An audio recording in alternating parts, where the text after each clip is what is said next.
Bonjour à tous, aujourd'hui on se retrouve pour un épisode assez spécial puisque c'est un bilan de l'année 2023.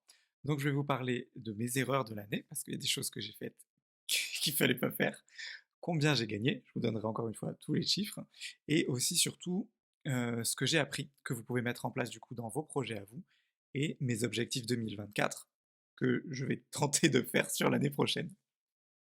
Tant que j'y pense, j'ai créé un atelier gratuit de 7 jours pour apprendre vous aussi à créer votre propre entreprise en ligne. Vous pouvez y aller via le lien qui se trouve en dessous ou sinon directement sur l'adresse web businessbacon.fr/web. Alors, on commence tout de suite. Dans cette année 2023, du coup, il y a eu, dans mon cas en tout cas d'un point de vue pro, il y a eu deux moments forts. Le premier moment fort, ça a été la sortie de mon livre. Donc c'est celui-là, je ne vois pas trop l'écran là, mais ça s'appelle Je suis HPI. C'est un livre que j'ai écrit via du coup le blog Connect the Dots, qui est mon premier blog sur les personnes surdouées. Et c'était une expérience trop cool. Donc pour ceux qui n'ont pas suivi, c'était donc fin 2022, il y a eu l'éditeur de Book Supérieur, ils sont venus me chercher pour me proposer le projet, donc on en a discuté et tout. Et la rédaction en elle-même s'est faite courant 2023. Et le livre est sorti fin août, début septembre 2023 pour être prêt pour la rentrée. Donc j'ai adoré faire ça, c'était vraiment trop trop cool. Ce que j'ai appris, c'est que déjà c'est un boulot monstre d'écrire un bouquin. Bon, je m'en doutais un peu, mais surtout c'est que, on ne devient pas riche en écrivant un livre. Clairement, si le livre en fait, il faut plutôt le voir comme un élément marketing, mais ou un outil de communication, mais c'est pas ça qui va vous faire plein d'argent. Heu, Par exemple, moi mon livre du coup, mais combien j'ai gagné, je l'ai déjà dit, mais je gagne entre 8 et 12 de royalties sur le montant hors taxe du bouquin, donc ça fait pas beaucoup, ça se joue autour de 1 € par vente de livres. Donc pour gagner un salaire complet avec ça, il faudrait vendre beaucoup de livres, et il y a eu une avance sur les combien on paye. En gros, ils m'ont passé 1 000 € qui sont une avance sur mes royalties sur la vente du livre. C'est-à-dire que si le livre fait un flop énorme et que je vends 2 livres, bah, au lieu de toucher 2 €, j'en toucherai 1 000. Ces 1 000 € ne sont pas remboursables. Et après, du coup, ça fait à peu près les 800 premiers livres où je vais pas être payé vu que j'ai déjà été payé. Et à partir du livre 801, je crois que c'est à peu près, ils vont recommencer à me payer. Donc, globalement, pour vendre de ça, il faut écrire des bouquins énormes, genre, il faut être Stephen King ou J.K. Rowling, mais sinon, une personne normale ne va pas gagner énormément d'argent avec un livre. Par contre, ça ouvre des super portes. Déjà, vos clients ou vos prospects, quand ils voient que vous avez écrit un livre, ils vont vous prendre plus au sérieux, parce que techniquement, vous avez été validé par une maison d'édition, donc ça, c'est plutôt cool. Après, on peut faire des livres auto-publiés, tout ça, c'est un chouïa plus compliqué, mais c'est largement faisable. Mais en tout cas, on est pris plus au sérieux. Et surtout, ça permet de se faire plus facilement, enfin d'approcher plus facilement certains grands médias. J'ai eu l'occasion du coup de passer à la radio depuis sur France Bleu National, sur une émission sur le haut potentiel intellectuel. Et en fait, ce que j'ai appris en discutant avec l'éditeur et avec la personne chez eux qui est en charge de faire la promotion de leurs différents auteurs, c'est que les émissions radio, les émissions télé ou tout ça, quand ils cherchent des invités sur un sujet précis, ils appellent les différentes maisons d'édition pour leur demander s'ils ont un auteur qui a publié un livre dans ce sujet-là. Mais du coup, si vous n'avez pas passé la barrière d'un livre publié, vous ne serez jamais invité dans certaines grandes émissions. Donc, le livre, pour moi, il est bon, enfin, il est bien pour ça. Ça me permet de me rendre plus sérieux et ça me donne une porte d'entrée, ou du moins j'ai passé un cap qui permet de potentiellement me faire inviter à d'autres endroits. Donc ça, c'est cool. Et sinon, pour le kiff perso, j'ai écrit un livre, c'était trop bien. J'adore dire ça maintenant. Puis il y a ma tête à la Fnac et tout, donc c'est rigolo. Deuxième moment fort de l'année, ça a été la sortie d'une nouvelle formation en ligne via Business Bacon, enfin de ma première en fait que j'ai fait via ce blog, qui est un bootcamp blogging. Pourquoi bootcamp et pas formation? Parce que je trouve que l'idée de formation renvoie vraiment à on va suivre un cours en autonomie et tout, alors que là, il y a vraiment, j'ai mis le paquet sur l'accompagnement et tout. Finalement, les cours à suivre en autonomie, c'est juste une partie du truc. Il y a aussi beaucoup de à côté autour de l'accompagnement du groupe et tout ça. C'est pour ça que j'ai voulu faire un bootcamp et non pas blogging. Pourquoi ça a été un moment fort pour moi? Parce que j'ai vraiment adoré la construire. Ça m'a pris à peu près 3 mois, tout l'été 2023, et j'ai pris plus de plaisir à la faire que pour mes formations sur Connect the Dots, parce que vu que le ticket d'entrée, le prix de vente est un peu plus élevé, j'ai pu me faire plus plaisir sur certains trucs, notamment déjà aller plus en profondeur sur le sujet, vu que on achète un truc plus gros, il faut que le contenu soit plus important, et aussi parce que j'ai pu intégrer des différents logiciels, différentes options euh, qui moi me coûtent beaucoup plus cher à produire, et qui, vu que le ticket d'entrée encore une fois est plus cher, je peux me permettre de faire des trucs comme ça, un accompagnement vraiment beaucoup plus approfondi et tout, et ça j'adore en fait. D'un point de vue formateur, c'est vraiment beaucoup plus agréable à faire, et les retours de mes élèves que j'ai, ils sont trop bien là-dessus aussi. Tout le monde est content, donc c'est vraiment trop cool. Et c'est vraiment un des moments forts de mon année, ça.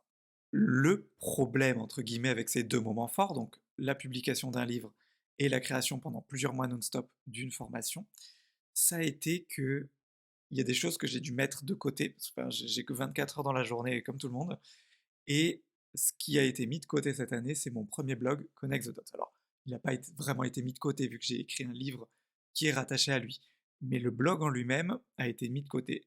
Je crois que, à part sur la fin de cette année, là, novembre-décembre, j'ai publié aucun article. Et j'ai dû faire 2 vidéos dans l'année, c'était pas vraiment ouf. Là où avant, j'étais à une par semaine. Donc, ça a vraiment été mis de côté, ça m'a rendu un peu triste. Après, j'ai pris la décision de le mettre de côté aussi il y a 1 an du coup, parce que j'avais besoin de prendre un peu de distance. C'est-à-dire que j'avais l'impression de tourner en rond.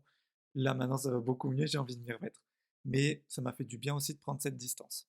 Ce que ça a causé, c'est qu'en fait les visites ont vraiment baissé, ça a continué à monter petit à petit, même quand je faisais rien, jusqu'au printemps à peu près. Et à partir du printemps, début de l'été environ, ça a baissé petit à petit, petit à petit. Et là, entre le printemps et là où on est maintenant, j'ai dû perdre plus ou moins un tiers de mes visiteurs mensuels. Donc, c'est énorme. Ceci dit, ça ne s'est pas vu sur mon chiffre d'affaires. C'est-à-dire que mes ventes de formation ont continué à garder le même niveau. Donc, plutôt cool. Ce que je l'explique, c'est que malgré tout, euh, bah, les articles continuaient à tourner, à être mis en avant par Google, même s'ils étaient moins mis en avant. Pareil pour les vidéos, elles étaient toujours mises en avant, mais moins mises en avant. Et que globalement, les gens qui vont acheter, ça représente une toute petite partie finalement de tous les gens qui visitent vos contenus. Et que ces gens-là continuaient toujours à me trouver. Donc c'est plutôt cool. Et je pense qu'il y a eu aussi un effet lié au livre. C'est-à-dire que mon livre est plus mis en avant sur le site, il est plus mis en avant dans les emails que j'envoie et tout ça, et que ça a dû me donner un petit côté plus sérieux, qui fait que des gens qui se disaient en gros, bah, c'est juste un inconnu du web, on s'en fiche, là ils se sont dit, ok Paul, en fait c'est peut-être quelqu'un d'un peu sérieux, il a écrit un bouquin, il est passé à la radio et tout. Euh, j'ai pu, je pense, faire plus de ventes grâce à ça. Après, ça c'est que des suppositions, j'ai rien vérifié, faudrait peut-être que je le fasse, mais voilà, donc ça a moins de visites, mais les ventes sont toujours là. Après, je vous le dirai plus tard dans les objectifs sur 2024, mais je vais pas continuer à garder ce pari, je vais rebooster un peu le blog, parce que je pense qu'au bout d'un moment, les ventes vont s'effriter. Mais euh, sur cette année, en tout cas, j'ai été sain et sauf là-dessus. Une autre erreur que j'ai faite cette année et dont je voulais vous parler, c'est que j'ai fait un lancement que je considère comme un flop, même si il y a eu plusieurs milliers d'euros de vente et tout, donc en soi c'est cool, mais il n'était pas du tout à la hauteur de mes espérances, et pas du tout à la hauteur de ce qu'il aurait pu faire en fait si je regarde en termes de chiffres de vente et tout ça, de potentiel de vente, du nombre d'inscrits, de combien je fais de ventes d'habitude sur un nombre d'inscrits pareil et tout ça. C'est le deuxième lancement de mon bootcamp blogging sur Business Bacon. J'ai fait du coup cette année 2 lancements, enfin une pré-vente au début de l'été quand j'ai voulu voir si ça allait se vendre et que j'ai décidé par la suite de créer le programme, et une deuxième vente qui était un lancement, c'était en novembre, je crois, début novembre, peut-être fin octobre, par là, je sais plus bien. Et c'est ce deuxième lancement qui s'est mal passé. Pourquoi? En fait, quand on fait un lancement, on utilise ce qu'on appelle des leviers psychologiques. Ça va être notamment le plus connu, c'est d'utiliser la rareté avec en mettant des grosses deadlines, de faire un, il y a un processus dans lequel il faut des emails particuliers qu'il faut envoyer à des dates précises et tout ça pour faire monter la sauce, créer l'envie et que finalement ça vende. C'est quelque chose que j'ai toujours fait pratiquement et qui du coup a toujours très bien fonctionné, j'ai pas à me plaindre là-dessus. Et là, j'ai voulu tester, je me suis dit: «C'est quand même trop gros qu'il y ait cette espèce de formule magique un peu qu'il faut suivre, c'est bête et méchant et que ça fait des ventes» et je me suis dit: «C'est pas possible, je suis sûr que si je ne le fais pas, ça marchera quand même parce que mon produit est bien, j'ai que des retours positifs et tout, et ben non, en fait. En fait, il faut vraiment respecter le truc. Je l'ai fait à ma sauce et en fait, la sauce a pas du tout prise, pas du tout pris. Ça a pas marché, quoi. Hem, du coup, j'avais commencé c'était sur un lancement qui était sur une dizaine de jours. Les premiers jours, je l'ai fait à ma sauce. Il y a eu quelques ventes, mais je me suis dit: «OK, ça part vraiment mal». D'habitude, il y a le premier jour, ça vend bien, ensuite il y a un creux au milieu et ensuite, quand on a le dernier jour, c'est le bouquet final. Et là, en fait, je voyais que dès le premier jour, ça vendait vraiment beaucoup moins que ce que ça aurait dû vendre. Je me suis dit: «Bon, c'est bizarre, il se passe quelque chose» et en fait, au bout de 2-3 jours que je voyais que ça prenait pas enfin, ça prenait un petit peu, mais vraiment pas du tout, à la hauteur de ce que ça aurait pu faire. J'ai complètement rechangé les emails de vente. Je suis repassé sur la formule un peu plus classique. J'ai remis une deadline que j'avais pas mise. Enfin, j'ai vraiment complètement changé mon approche. Ce qui fait que les gens qui ont suivi le lancement, ça les a potentiellement un peu perdus en cours de route. C'est-à-dire qu'au début, je parlais pas de deadline et puis le lendemain, je te dis en fait, t'as plus que 3 jours pour acheter la formation et tout. Et bah, malgré tout, quand j'ai refait ça, bah, ça s'est remis à vendre.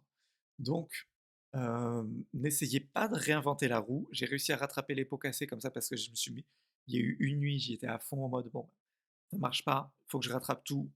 J'ai une nuit pour le faire avant que les emails de lendemain partent» et je l'ai fait et je suis content de l'avoir fait, mais voilà, n'essayez pas de réinventer la roue, il y a des choses qui marchent. Gardez-les, utilisez votre énergie pour faire autre chose. On n'est pas plus intelligent que les autres. Enfin, il y a des choses qui ont été prouvées qui marchent bien. N'essayez pas de vous dire que vous allez réussir à faire mieux. Peut-être que vous allez réussir, mais tant mieux pour vous. Mais a priori, vous n'allez pas y réussir. Je suis désolé de vous l'annoncer comme ça. Utilisez ce qui marche en fait. Et prenez ça, utilisez votre énergie pour faire autre chose. Ce que ça a causé, c'est que du coup, mes résultats financiers de Business Bacon, il y avait de l'affiliation, j'aurai l'occasion d'en revenir, mais un des gros volets, moi, de comment je gagne de l'argent, c'est via de la vente de formation. Et du coup, ça a plombé un peu mes ventes pas plombé, parce que j'ai bien gagné de l'argent dessus, mais moins que ce que j'aurais pu faire et que enfin, ce que j'estime mériter le programme, en tout cas. Je voulais également vous parler du côté perso de mon année, parce que c'est quelque chose que je fais très peu, mais je pense que c'est très important d'en parler. Hem, voilà, cette aventure blogging que je vis depuis, 3, presque 4 ans maintenant, c'est ma plus grosse expérience entrepreneuriale. J'en ai eu d'autres, j'ai testé d'autres, enfin j'ai fait quelques projets avant, mais celle-là, c'est la plus grosse, et j'apprends sur le tas, en fait. Pour être très clair, j'apprends à créer un blog sur le tas, j'apprends à en vivre sur le tas, j'apprends à être un chef d'entreprise sur le tas, enfin, j'apprends tout ça au fur et à mesure des jours, des galères, des erreurs et voilà, on apprend comme ça. Et j'ai fait beaucoup de découvertes cette année. Hem, Ce que j'ai remarqué, c'est que je commençais à avoir un gros problème de gestion de ma déconnexion. Dans le sens où je suis à mon compte, c'est filmé là, on est dans mon salon, Hem, j'ai depuis peu une chambre séparée. Avant, c'était un studio, donc c'était vraiment je faisais tout dans la même pièce. La détente, la nuit, le travail, tout. Là, maintenant, c'est un peu plus séparé, mais quand même, le samedi matin, quand je me lève, je veux prendre mon petit déj, je veux regarder un truc à la télé, ben je suis dans mon bureau et c'est très, très dur. Ou même le soir, il y a je ne sais pas s'il se voit à l'écran là, mais il y a mon canapé qui est juste derrière moi. Si je veux regarder un film le soir, je tourne la tête, je vois mon bureau de travail. Et c'est très dur et je commence à avoir vraiment beaucoup de mal à déconnecter et à séparer le côté vie pro, vie perso. J'ai eu du mal en fait. Et ce qui s'est passé, c'est que c'est le côté vie pro qui a pris le dessus. C'est-à-dire, c'était pas j'arrivais pas à bosser parce que j'étais trop chill, c'était l'inverse. J'étais trop en boulot tout le temps et j'arrivais pas à me déconnecter dans les week-ends. J'arrivais pas je voulais toujours checker un petit truc et tout ça. Donc ça a été compliqué. Quelques solutions que j'ai mises en place, alors moi je suis un fan de Apple, j'ai le MacBook sur lequel je travaille et dès que j'ai besoin de faire quelque chose via un ordi qui n'est pas lié au travail, j'utilise un iPad.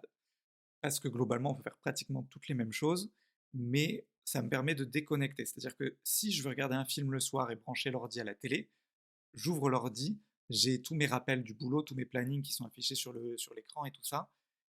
Et en fait, du coup, ça m'y replonge directement. Sur l'iPad, il est complètement séparé. Je ne reçois pas mes mails boulot de là-dessus. Pareil sur mon téléphone. J'ai tout coupé. Mon téléphone, c'est un téléphone perso. Avant, je recevais mes mails dessus. Là, je ne le reçois plus. Ça met déjà une barrière, c'est-à-dire que mon cerveau continue à y penser et je vois toujours qu'il y a le bureau là, mais mon travail ne m'envahit pas quand c'est pas moi qui le choisis vraiment. C'est-à-dire que je peux pas être en train de me détendre et d'un coup j'ai un mail boulot qui arrive. Les mails boulot, ils sont réservés à mon ordi boulot que je n'ouvre que quand c'est du boulot ou s'il y a des urgences ou des trucs qui se font qu'avec l'ordi, mais c'est très rare. Deuxième décision que j'ai prise, c'était tout à la fin de l'année, ça, c'était mi-novembre. Je me suis inscrit à un espace de coworking qui est juste à côté de chez moi, toujours à Rueil-Malmaison en région parisienne. Et j'essaye d'y aller régulièrement. J'ai fait beaucoup c'est un truc qui s'achète au mois. J'ai fait beaucoup le premier mois. J'ai pas forcément renouvelé là, le deuxième mois parce que j'étais pas là pour les fêtes et tout. Et ça m'a fait beaucoup de bien. Après, je trouve ça un peu cher pour ce que c'est. Et là, en ce moment, j'étudie plus l'option d'aller bosser régulièrement à la bibliothèque. Donc, on va voir ce que ça donne. Mais j'essaye de bien couper. Après, j'ai un problème, entre guillemets, c'est que une bonne partie de mon boulot, moi, c'est de faire des enregistrements comme celui-là, ou de faire, j'ai des sessions de coaching avec certains des membres de ma formation. Ça, je dois les faire à la maison. Donc, il y a quand même toujours une partie du boulot que je vais devoir faire chez moi, ou alors il faudrait que j'ai un bureau fermé. Mais là, on est encore dans des très gros budgets et j'ai pas envie de m'en occuper pour le moment. Donc, au niveau de cette déconnexion, je progresse. Tout n'est pas encore là.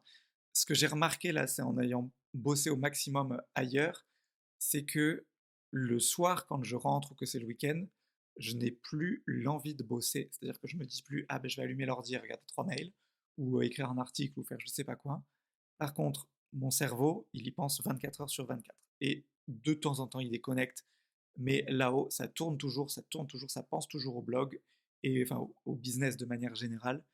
Et est-ce que c'est bien, est-ce que c'est pas bien? Je sais pas encore trop. J'ai lu pas mal d'interviews d'autres entrepreneurs. Je me suis entretenu avec certains et j'ai l'impression que c'est un truc très commun. C'est-à-dire que mon entreprise, c'est mon bébé et c'est normal d'y penser tout le temps un peu. J'ai l'impression, en tout cas, dans le milieu entrepreneurial. Donc, on verra. En tout cas, ça me pèse beaucoup moins qu'il y a quelques mois. Donc, pour ça, je suis très, très fier de moi. Ensuite, j'ai, je suis de nature très stressée.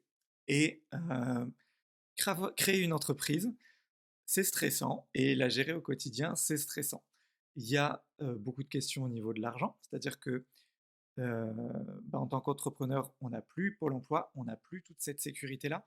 Si je suis malade et que je ne peux pas bosser, alors j'ai de la chance d'avoir un truc où les formations se vendent un peu toutes seules, mais sinon ça n'avance pas. C'est-à-dire que je suis malade, je suis cloué au lit pendant 2 semaines, il se passe rien pendant 2 semaines. J'ai pas d'assurance maladie.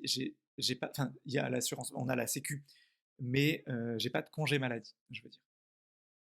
Euh, si je prends des vacances, encore une fois, j'ai de la chance que c'est un truc qui se vend un peu tout seul, mais sinon, je suis pas payé pendant mes vacances. Donc, il y a des choses comme ça où en fait le système français n'est pas du tout adapté aux entrepreneurs. Et moi, ce qui me stresse surtout, c'est la partie Pôle emploi. C'est-à-dire qu'avant, j'avais toujours ok, j'ai un job, je sais que si jamais je me fais virer ou que je pars ou que je sais pas quoi, il y a Pôle emploi qui peut couvrir mes arrières pendant 1 à 2 ans. Donc ça, c'est cool. Là, ça n'y est pas. C'est à nous, entrepreneurs, de construire notre propre matelas de sécurité tout en sachant que potentiellement, c'est dur d'avoir des fluctuations dans l'argent en fait. Il y a des mois, on gagne beaucoup, il y a des mois, on gagne beaucoup moins. Je vous en parlerai juste après dans les résultats financiers. Et il faut arriver à comprendre, faire un truc un peu lissé pour savoir combien on gagne. Et j'ai encore du mal, moi, à savoir combien je gagne et combien je peux me verser en salaire ou combien je peux dépenser de mon salaire. Parce que c'est encore nouveau. Et Je je sais pas finalement, c'est très, très dur, mais c'est bizarre de dire que je sais pas combien je gagne. Je sais combien il y a de chiffre d'affaires, je sais combien il y a de dépenses, mais vu que ça varie tellement de mois en mois, j'arrive pas à savoir si je dois me payer 2 500, si je dois me payer 1 500, si je dois me payer 3 000, je sais pas en fait. Du coup, j'apprends petit à petit, mais c'est une source de stress en tout cas. Et c'est différent d'un CDI où, bah, le salaire il est fixe tous les mois. On sait qu'a priori il va pas s'arrêter et on peut faire des plans sur le futur, ce qui est plus dur à faire quand on est à son compte. Donc pour gérer cette partie stress, je suis allé il y a un système en France que peu de gens connaissent, qui est nouveau en même temps, ça date du Covid, qui s'appelle Mon Parcours Psy et ça donne le droit aux ceux qui le suivent d'avoir 8 séances avec, un psychologue qui sont remboursées par la sécu. Alors la sécu prend 60 ou 70, je sais plus, comme d'hab, et le reste, c'est soit votre charge, soit via votre mutuelle. Et mais du coup, potentiellement, ça fait 8 séances de psy qui sont gratuites par an. C'est ce que j'ai fait cette année et ça m'a fait un bien fou. C'était vraiment trop, trop cool. J'ai fini mes 8 séances là, j'ai fait la dernière il y a 2 ou 3 semaines et c'était vraiment trop bien. Donc prenez soin de vous si vous m'écoutez, faites ces séances si vous avez du stress ou je sais pas quoi, c'est trop cool. Il faut juste que, il vous faut une ordonnance médicale de votre médecin généraliste et ensuite il y a une, liste de psychologues qui sont référencés pour ce programme-là. Vous tapez «Mon parcours psy» et vous tomberez sur le site du gouvernement qui explique et vous avez la liste des psys qui le font, c'est géolo enfin vous tapez votre code postal et enfin vous trouverez. Mais je vous le conseille vraiment, prenez soin de votre santé mentale. Autre point, que j'ai du coup un point que j'ai travaillé avec ma psy que je remercie, c'est prendre des vacances. C'est un truc qui est très dur pour moi parce que j'adore ce que je fais. J'adore mon métier et j'ai un problème de déconnexion, comme je vous le disais juste avant. Mais du coup, j'ai tendance à bosser tout le temps. C'est-à-dire que je fais un week-end, j'ai 2 jours de repos. Le lundi, j'ai trop envie de revenir bosser parce que ça y est, ça m'a manqué, j'ai envie de faire des choses. Et je pense que j'ai un peu de mal à trouver à m'occuper sur mon temps perso. Au début, quand on est entrepreneur, on se définit beaucoup par son projet. C'est-à-dire que moi, j'étais Paul blogueur, Paul youtubeur, Paul ce que vous voulez. Mais le Paul sur la vie perso, j'avais du mal et je l'ai laissé un peu tomber sur ces dernières années. Euh, je- J'avais du mal à savoir ce que j'aimais faire en fait sur mon temps perso. Et c'est un travail que je fais maintenant. Et du coup, ça passe par se confronter à du temps perso. Du coup, là, pour mes congés de Noël 2023, j'ai pris 9 jours complets. C'est un record depuis que j'ai démarré le blogging. 9 jours, c'est une semaine plus une semaine complète et un jour de et 2 jours, je suis con, ça dure 7 jours, une semaine. Mais bref, c'était un record et ça m'a fait beaucoup de bien. Au point que j'ai eu les 2 premiers jours, là ça fait presque une semaine que j'ai repris, au moment où j'enregistre ça. Les 2 premiers jours, j'ai eu du mal à m'y remettre, ce qui ne m'est jamais arrivé. Donc j'étais très, très fier de moi et j'ai envie de recommencer, ça dans l'année. Donc enfin, je trouve ça fou qu'on puisse trouver ça incroyable de prendre 9 jours de congé, mais ça m'est jamais arrivé depuis vraiment longtemps et je suis trop, trop fier de moi. J'ai regardé aucun email, j'ai même pas pensé à regarder un email. En fait, c'est ça le parce que je savais que je pouvais me forcer et ne pas prendre l'ordi et j'étais coincé. Mais là, je me suis pas dit: «Tiens, il faudrait que j'aille voir». Non, ça s'est même pas fait. Je suis vraiment trop fier de moi. Donc en gros, il y a eu ces découvertes, ces apprentissages cette année d'un côté perso. Là, globalement, j'ai méga progressé cette année. Ça a été vraiment une grande évolution perso. Paul il y a un an et Paul maintenant, c'est plus du tout le même. Je suis un adulte responsable, je me sens trop bien. Euh, Ce qu'il faut retenir de ça, c'est vraiment, si vous êtes déjà à votre compte ou si vous prévoyez de l'être, prenez soin de votre santé mentale. Les entrepreneurs, on n'en parle pas beaucoup, de leur santé mentale et on a tendance à voir ces interviews d'entrepreneurs qui font du 60-70 heures par semaine ou qui se tuent au travail et tout ça. Ça, c'est la clé pour finir en burn-out. Le problème quand vous êtes à votre compte tout seul, c'est que c'est vous, vous êtes votre principal actif. Si vous avez un coup de mou, si vous n'êtes pas bien, si vous avez besoin de vous poser pendant 2 mois parce que ça ne va pas du tout, et bien en fait, votre boîte, elle n'avance plus et vous ne gagnez plus d'argent. Il faut que vous preniez soin de vous petit à petit tout au long de l'aventure parce que sinon, vous allez vous griller et ça ne va pas du tout passer. Et ça, je suis en train de le comprendre que certains trucs qu'on nous met en tête qu'il faut bosser beaucoup, enfin des heures incroyables, que ça va avancer plus vite et tout. Mais en fait, en tout cas pour moi, ça marche pas du tout. Peut-être que ça va marcher pour vous et que ça va correspondre avec qui vous êtes, votre faculté d'avancer, tout ça. Moi, une grande partie de comment je crée de la valeur, c'est en créant du contenu, que ce soit via ce podcast, via des articles, via des vidéos, via tout ça. Mais ça, mon énergie créative, je fais ça 4 heures dans la journée, je suis épuisé après, je peux pas le faire l'après-midi, après ça marche plus. Et il vaut mieux que j'utilise le reste du temps pour faire des tâches plus simples, je sais pas, envoyer des emails, faire des trucs comme ça qui demandent moins d'énergie. Mais au bout d'un moment, je pourrais pas faire des journées de 10 heures parce qu'en fait, je vais me griller, je vais pas tenir sur le long terme. Et j'ai compris ça, qu'il faut que je me fasse passer d'abord. Parce que si je ne suis pas bien, si je bosse tard et que je fais pas mes nuits et tout ça, le lendemain, mon lendemain, il est foutu en fait. Et je prends du retard, j'avance pas et tout. Donc voilà, prenez soin de vous, prenez soin de votre énergie, de qui vous êtes et de avancer, enfin, mettez-vous au même niveau que votre boîte pour avancer de manière saine. C'est vraiment ce que j'ai compris cette année. On passe maintenant à la partie que beaucoup, je suis sûr, attendent, bande de coquins, combien j'ai gagné cette année et combien il me reste à la fin. Les deux blogs confondus, j'ai gagné environ 30 000 euros de chiffre d'affaires cette année. Ce qui est plutôt cool. C'est mieux que l'année dernière, donc je suis content. Et globalement, ça augmente d'année en année. Donc ça, vivement l'année prochaine. En gros, comment ils sont répartis? Il y a à peu près les trois quarts qui viennent de Connect the Dots, donc mon premier blog sur les personnes HPI. Ça représente environ 22 000 euros. Côté Business Bacon, c'est le reste, donc à peu près 8 000 euros. J'ai arrondi pour que ce soit plus simple. Et sur Business Bacon, donc c'est 8 000, c'est à peu près une petite moitié, donc autour de 3 000 qui a été fait via 3-4 000, qui a été fait via de l'affiliation, et le reste via de la vente de formation en ligne, enfin du bootcamp blogging, en fait, vu que j'ai que celle-là qui se vend. Enfin, que j'ai que celle-là en vente, pardon. L'affiliation, ça a été fait, alors il y a une partie qui a été faite via la vente de formation d'autres partenaires, des formations que je n'ai pas à mon catalogue, mais que d'autres ont et qui peuvent intéresser mon audience et que du coup, je vends en affiliation. Donc ça, je gagne pas mal d'argent avec ça. Et sinon, c'est via des logiciels. Ça peut être des hébergeurs web, ça peut être du système IO, ça peut être des choses comme ça qu'un blogueur utilise et que je vends aussi en affiliation. Après, côté Connect the Dots, pardon, donc c'est là qu'il y a eu mon gros point d'argent cette année. Il y a eu presque rien en affiliation déjà. Mais c'est pas une surprise, je gagne très très peu d'argent en affiliation avec Connect the Dots. Ce que je gagne, c'est via la vente de livres. Donc je recommande des livres sur le développement personnel, les surdoués, l'hypersensibilité, tout ça. Et ça fait quelques ventes dans le mois, mais je dois gagner entre 50 centimes et 1 euro par vente.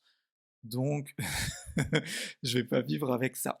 C'est toujours cool, hein, Amazon m'envoie un petit chèque d'une vingtaine d'euros à la fin du mois, mais enfin, je le compte presque pas là.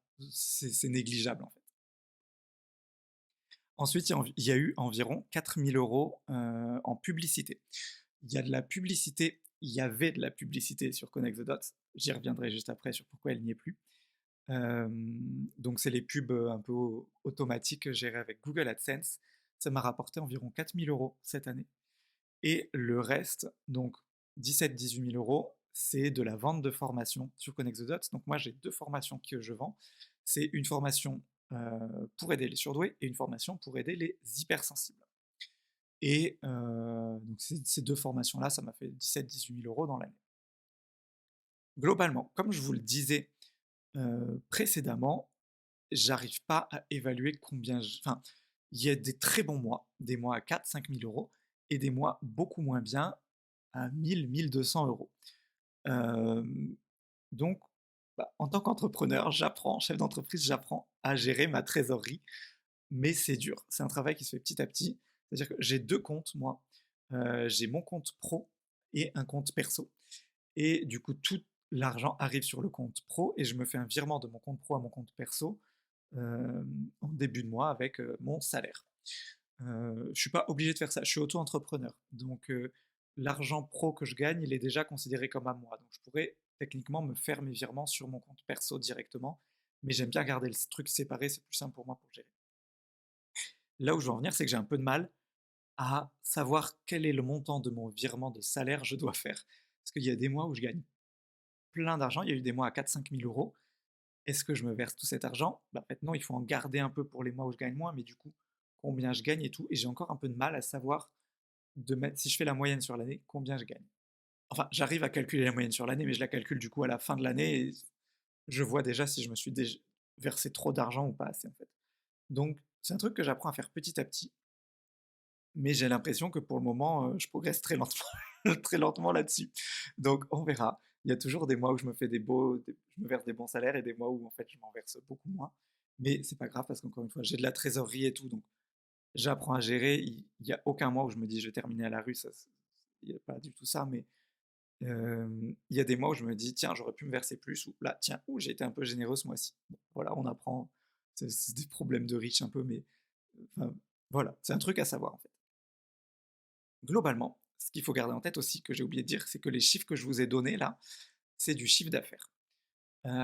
Et faites attention, d'ailleurs, je vois beaucoup d'autres un peu vendeurs comme moi qui vont être dans le make money online, c'est-à-dire qu'ils vont vous apprendre à gagner de l'argent en ligne, que ce soit via du dropshipping, des autres, du blogging, de l'affiliation, de je sais pas quoi. Ils vont vous dire combien vous pouvez gagner en chiffre d'affaires. Mais tous les chiffres d'affaires ne se valent pas. Ce qui compte, c'est le bénéfice, enfin, votre résultat net. Par exemple, dans le dropshipping, qui est un exemple très courant, on va vous dire gagner 10 000 euros par mois en dropshipping, sauf que c'est du 10 000 euros de chiffre d'affaires. Et dans le dropshipping notamment, c'est pour ça que j'ai pris cet exemple, il y a beaucoup de frais de publicité. Pour faire de la pub sur Facebook par exemple, pour vendre les produits qu'on va dropshipper. Je ne sais pas si ça se dit. Mais du coup, sur ces 10 000 euros, vous allez peut-être avoir 7 ou 8 000 euros de frais de publicité, et à la fin, il ne vous reste pas grand-chose. Là où moi, j'ai pas du tout de frais de publicité, par exemple, enfin, c'est que de la croissance organique, je paye pas de pub, donc ça va. Les seuls frais que j'ai, c'est du coup les cotisations sociales. Vu que je suis auto-entrepreneur, je paye selon les dépenses, ça me coûte entre en gros 10 et 20% de cotisations sociales qui sont prélevées directement, enfin que je fais un virement tous les mois au moment où je fais ma déclaration à l'URSSAF. Et après, j'ai aussi quelques logiciels que j'utilise. Ça me coûte, je vais dire, 200 euros par mois en moyenne à peu près. Ça va dépendre un peu. Ça va être des trucs que j'utilise pour m'aider pour la rédaction, pour des logiciels pour les mots-clés, des trucs pour le montage, plein de choses en fait. Et une grosse dépense que j'ai eue cette année aussi, ça a été de racheter un Mac. Le mien s'est cassé. J'ai pété l'écran, je sais pas trop comment, et ça coûtait plus cher de. Enfin, il était vieux, donc en fait, il fallait en racheter un autre, sinon il avait plus vraiment de valeur. Donc ça a été une grosse dépense. Mais sinon, globalement, j'ai pas vraiment de charge quoi, énorme. Et ça fait, donc une fois qu'on prend tout ce que j'ai gagné, moins tout ce que j'ai dépensé, donc les cotisations sociales, mes logiciels, le MacBook, tout ça, la moyenne mensuelle, donc mon salaire que j'aurais normalement dû me verser, c'était 1 780 euros net mensuel. C'est combien j'ai gagné en moyenne net dans ma poche cette année. Je suis plutôt content. Euh, Comme tout le monde, j'aurais aimé avoir plus, mais ce que je remarque, c'est que bah, d'une année à l'autre, ça augmente. L'année dernière, de mémoire, il y avait 200 ou 300 euros de moins, mais je dis peut-être une bêtise. J'aurais pu vérifier ça. Mais ça augmente d'année en année. Donc ça, c'est plutôt cool. Après 1 780 euros net, une fois que toutes les charges sont passées, tous les trucs et tout, objectivement, c'est quand même pas mal. Donc ça, c'est cool. Et on termine avec mes objectifs pour 2024. Qu'est-ce qu'on fait? Une fois qu'on a toutes ces données, ce que j'ai appris cette année, ce que j'ai fait de bien, ce que j'ai fait de pas bien, combien j'ai gagné, comment je fais, tout ça, qu'est-ce qu'on fait en 2024? Donc, d'un point de vue Connect the Dots, déjà, je vais relancer les vidéos parce que c'est quelque chose que j'aimais beaucoup faire et que, comme je vous disais, j'ai eu un petit coup de mou de Connect the Dots où j'en avais un peu marre, en fait. Et j'ai préféré prendre un peu de distance. C'est passé la distance, ça m'a occupé avec le livre et tout, donc je faisais pas rien non plus. Mais là, j'ai envie de me remettre dans les vidéos. Donc, au moment où j'enregistre ça, j'ai déjà 2 vidéos qui sont en train d'être préparées. Elles seront peut-être sorties au moment où je vais le publier. Je ne maîtrise pas encore bien mon calendrier de publication des prochains jours. Donc j'ai hâte. Je voudrais reprendre les interviews aussi, que c'était un format qui plaisait pas mal, mais qui me prend beaucoup de temps à faire. Et que du coup, j'avais mis en pause, que ce soit des interviews de personnes surdoués, hypersensibles ou de professionnels du secteur, des psychologues et tout ça, parce que, bah, en fait, déjà à titre perso, j'adore faire ça, j'adore rencontrer du monde et tout. J'apprends plein de choses et c'est bien de comprendre la théorie, de dire oui, c'est un cerveau qui va vite, machin. Rencontrer les gens et voir comment ils le vivent, je trouve ça beaucoup plus intéressant et j'ai l'impression que les gens qui regardent mes vidéos trouvent ça aussi beaucoup plus intéressant. Gagnant-gagnant. Globalement, objectif financier pour Connect the Dots, je voudrais augmenter la vente de mes formations de plus 20% environ. Ce qui me semble largement faisable parce que je vais remettre le paquet sur les vidéos, ça devrait bien me relancer. Je vais remettre à jour certains de mes gros articles qui ont perdu des places aussi, donc ça devrait me refaire gagner mes positions sur Google petit à petit, donc ça c'est cool aussi. Et ça devrait me permettre de combler en partie la perte liée à l'arrêt de la publicité. Je vous avais dit un peu plus haut que j'ai coupé la publicité sur Connect the Dot, là j'ai fait ça il y a 2-3 semaines, pour plusieurs raisons. Déjà, je trouve ça fait moche. Ça, je l'ai toujours trouvé, mais là, je me suis dit, vas-y, ça me saoule, il y en a marre. Je voulais que mon site ait l'air plus pro, je veux me upgrader un petit peu.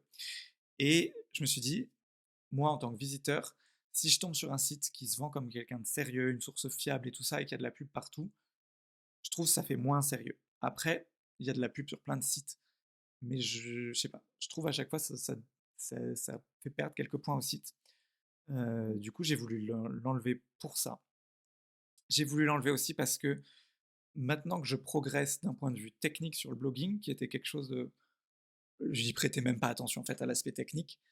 Là, je progresse vraiment là-dessus. Du coup, ce sera des vidéos que je vais rajouter d'ailleurs au bootcamp blogging dans l'année, je pense, une fois que j'aurai vraiment bien mieux compris comment ça marche. Mais la publicité ralentit le site internet. Et c'est important d'avoir un site internet qui va vite pour le confort des visiteurs et d'un point de vue Google. Google aime les sites qui vont vite. Donc, c'est un autre point qui m'a dit je vais les enlever.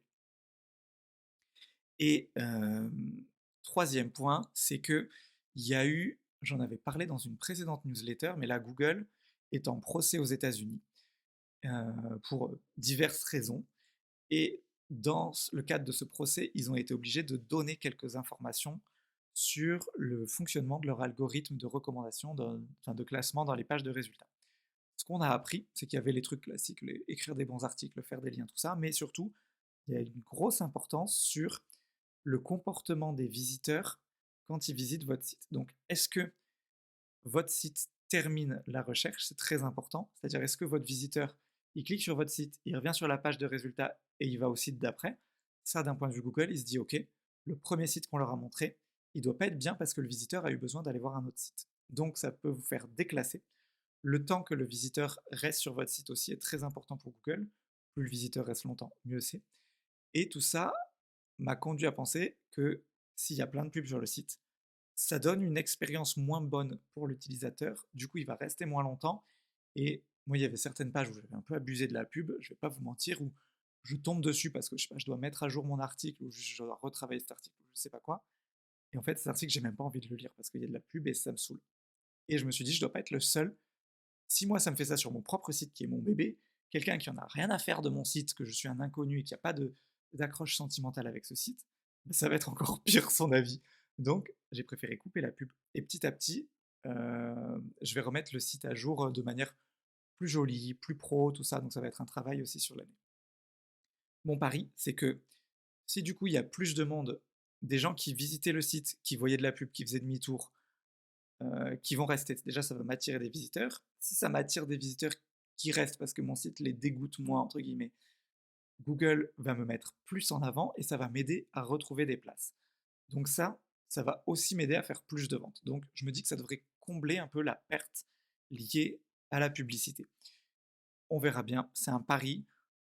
Pas, je n'ai plus spécialement besoin de cet argent de la publicité.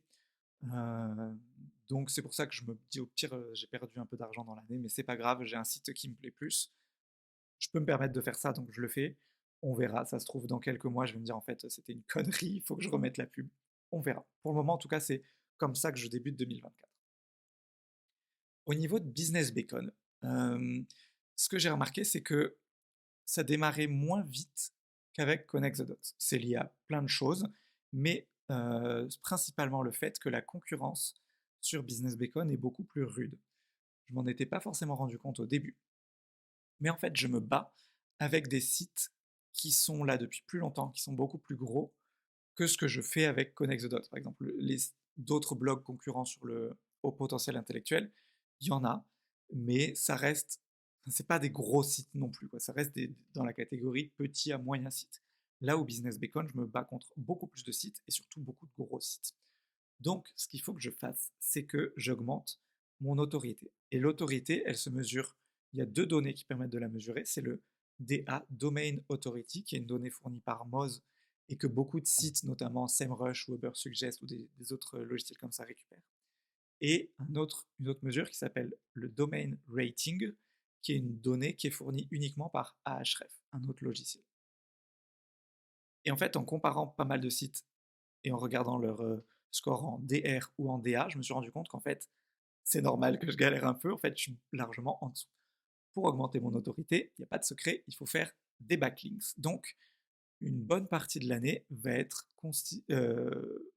là pour me faire des backlinks. Donc là, j'ai commencé depuis un mois à peu près, j'ai déjà posté pas mal d'articles invités et je vais continuer, tester d'autres approches. Les articles invités, c'est bien au début, mais ça prend beaucoup de temps.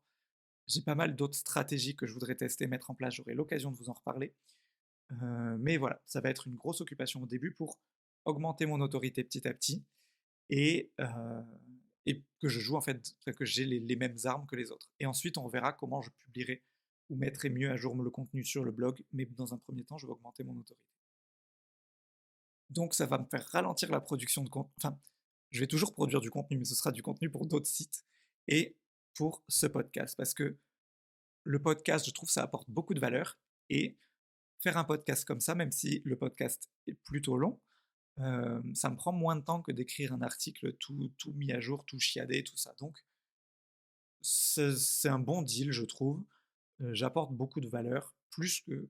Enfin, ce podcast, bon là c'est un épisode un peu spécial, mais si je fais un sujet précis sur quelque chose, en une heure où je parle, je peux apporter beaucoup plus de valeur que sur un article de 2000 mots. Pourtant, le podcast me prend moins de temps à faire. Donc, plutôt cool là-dessus. Et je vais avancer comme ça, du moins dans un premier temps de l'année. Et ensuite, en parallèle, je veux continuer la promotion et les ventes du bootcamp blogging. Mon objectif, c'est qu'à la fin de l'année, il arrive à un niveau de vente à peu près similaire à Connect the Dots. Ça me semble faisable parce que le, mon chiffre d'affaires par abonné email est largement plus élevé avec le bootcamp blogging et qu'il y a un peu plus de demandes. Donc, ça me semble jouable. Après, peut-être je vois flou, mais on verra bien. C'est l'objectif en tout cas. Et surtout, dernier objectif, prendre soin de moi. Ce serait même le premier objectif en fait. Arriver à prendre du recul. C'est-à-dire que techniquement, là, j'arrive à en vivre de mes blogs. Euh, J'en vis de manière confortable. J'aimerais bien plus d'argent, mais ça va. Je n'ai pas de danger d'être à la rue. Je paye ma bouffe, je paye mon loyer, je me fais plaisir. Et pourquoi est-ce que du coup, je devrais nuire à ma santé mentale pour ça? Non. Donc, je veux continuer à faire progresser mes business tout en continuant à prendre soin de moi. C'est vraiment un truc clé pour l'année 2024. Arriver à prendre soin de moi euh, et pas faire grossir l'entreprise au détriment de Paul, en fait. Donc, voilà. Voilà ce que mon programme sur l'année 2024. J'espère vraiment que ce bilan vous a plu. J'ai mis beaucoup de cœur à le faire.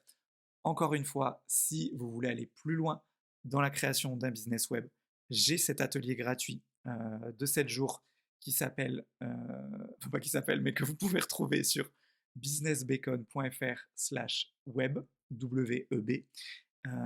Vous pouvez vous inscrire et vous recevrez tout par email automatiquement. Nous, on se retrouve très rapidement, que ce soit via le podcast, via la newsletter ou je ne sais pas trop par où vous me suivez. Ça m'a fait très plaisir de vous parler. À très vite.